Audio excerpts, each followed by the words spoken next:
नमस्कार, स्वागत है आप सभी को फिर से मेरे चैनल ज्ञानमाला में। मैं आज लेके आई हूँ ओशो ने कही हुई एक कहानी।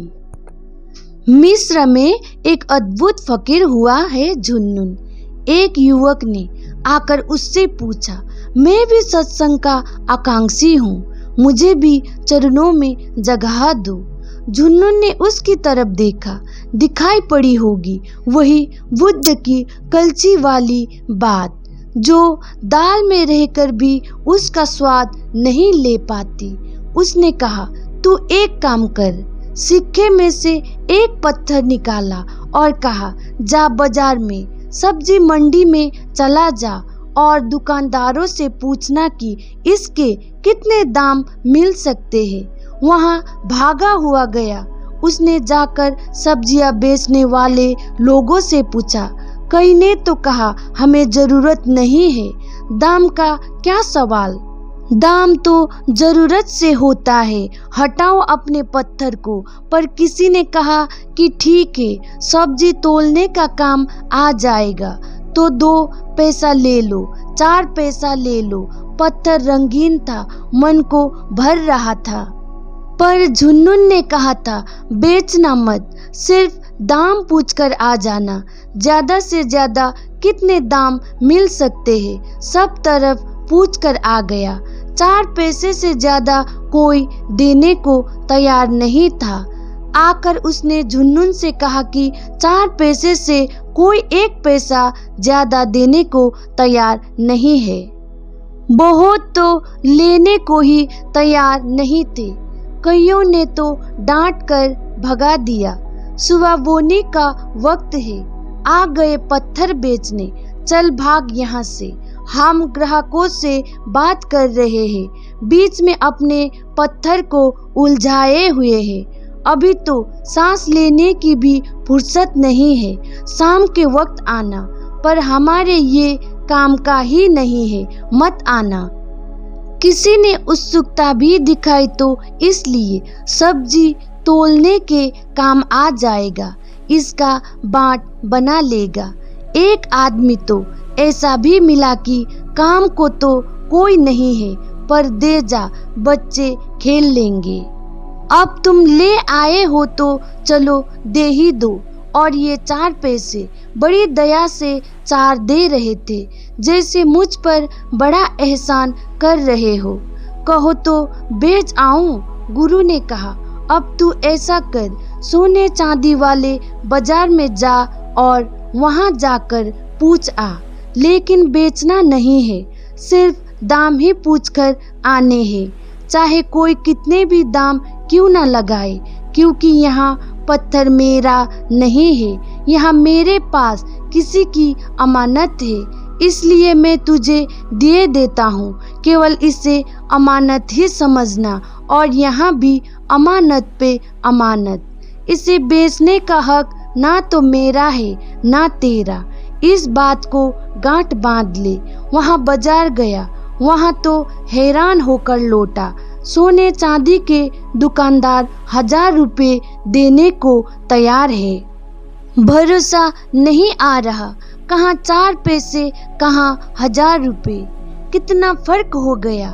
एक बार तो लगा कि बेच ही दे, यहाँ आदमी बाद में 1000 दे या ना दे, पर गुरु ने मना किया था, इसलिए उसके हाथ बंधे थे, वरना तो वहाँ कब का बेच चुका होता। लौट कर आया और अपने गुरु को कहने लगा, इस पत्थर के एक आदमी 1000 रुपये देने को तैयार हो गया है, 500 से तो कम कोई देने को तैयार नहीं था। अब कहो तो इसे बेच आऊं? गुरु ने कहा, अब तू ऐसा कर, इसे बेच मत देना। बात तुझे याद है ना, यहाँ मेरे पास अमानत है, ये अमानत मैं तुझे दे रहा हूँ। अब तू जा, हीरे जवाहरात जहाँ बिकते हैं, जौहरी और पारखी जहाँ है, वहाँ ले जा, लेकिन बेचना नहीं है, चाहे कोई कितनी भी कीमत क्यों ना लगाए। तेरे मन में कितना ही उत्साह और लालच आ जाए, बस मोल भाव करना है। कीमत पता करनी है, कितने का बिक सकता है। वहाँ गया तो और भी चकित रह गया। वहाँ तो 10 लाख रुपया तक देने को तैयार है इस पत्थर के। वहाँ तो पागल ही हो गया। उसे लगा कि मैं सपना तो नहीं देख रहा। कीमत पता करनी है, कितने का बिक सकता है। वहाँ गया तो और भी चकित रह गया।